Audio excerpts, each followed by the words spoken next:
Can we stay without Paytm, Paytm Mall, Swiggy, Zomato, Big Basket, Ola, Oyo, Flipkart, Doubtnut, Byju's, Make My Trip, Quicker, Policy Bazaar, Dream11, Daily Hunt, MX Player, Hike and Ghana? Tough, right? Welcome to the talk show. In this video we are going to compare and we are going to come to a conclusion whether it is feasible for India to completely boycott China. Make sure you watch this whole video and comment down your point of view on this agenda. We would love to hear from you. So let's get started.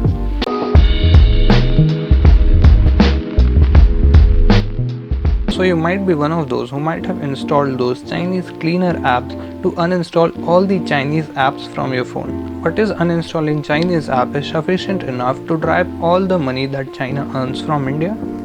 No, right? China has been a huge strategic and financial investor in India in the last few years.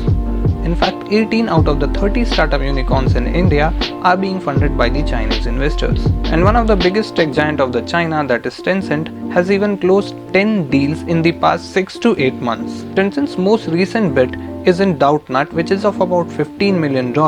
It is second in the same sector after investing into Byju's. Also, if we see sector-wise, Chinese investors have taken their part in food delivery, payments, investment, traveling, entertainment, health tech startups, education, and much more.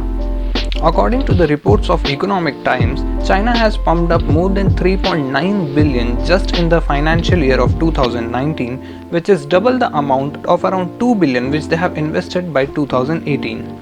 You might be thinking why China and all the other countries are pumping their money in India and what is the reason behind it, right? China and America both are considered to be fairly developed countries than India. Investors there have invested money earlier in their country and they have seen how to grow a startup and take it to another scale which can help them to do the same in India and earn huge returns. To control the investment of China in India, Government of India has introduced Foreign Direct Investment Policy for China, which is FDI policy. After this policy, any Chinese investors who is looking to invest into India or who is looking to acquire any startup or business from India has to go through the government route. The main reason behind the foreign direct investment policy is during this economic crisis of India, we are having some low valuations of these startups and their businesses. Those businesses which would have been worth maybe 100 crores are now being worth of around 70 to 80 crores.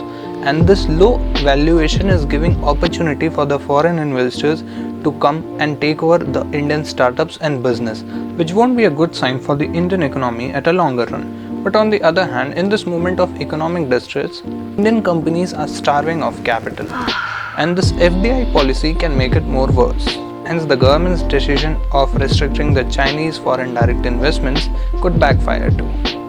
Thus, this trend of boycott China and its products and services has alarmed a lot of startups and the founders of their businesses. For an example, I would like to share a real case study from America, where American government directly interrupted in a deal of Qualcomm from America and Broadcom from Singapore, where the Broadcom was about to overtake of Qualcomm for a deal of about 8,64 crore, which was going to be the biggest takeover till now.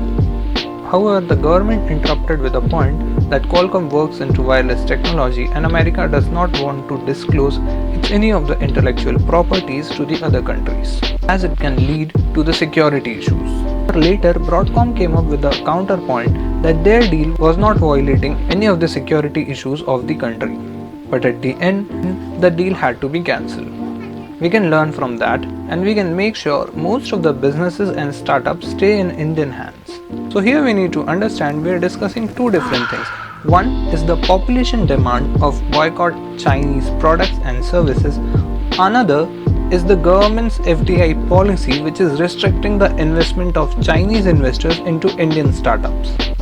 This both might look same but are completely different. If we see from the government's perspective, government's officials have clearly taken their stand that they are not with this narrative of boycott Chinese products, and no one has officially said to do so.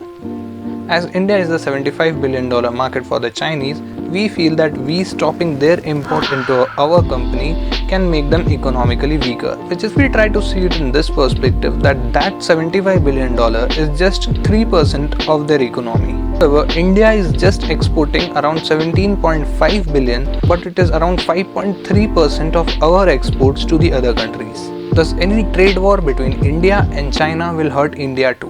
Which makes us think, can we really completely boycott China and Chinese product? And if I had to sum up, I would like to say that you may or you may not use Chinese applications, you may or you may not buy Chinese products, but being in this narrative of boycott China, make sure you don't buy 10 rupee pencil for 100 rupees just being in the name of an Indian company. As a consumer, make sure wherever you are investing your money, you get the value out of it. And if we see in the longer run, it turns out to be the best possible option. As we as a consumer will be having the best value for money for any investment or any product or service that we purchase, and our Indian companies will be having an idea what we as a customer are looking for, and supporting them blindly and going for the products which are not even worth the money will mislead them to develop the same product which is not in the demand in the country. Indian startups and companies need to identify where they are missing out.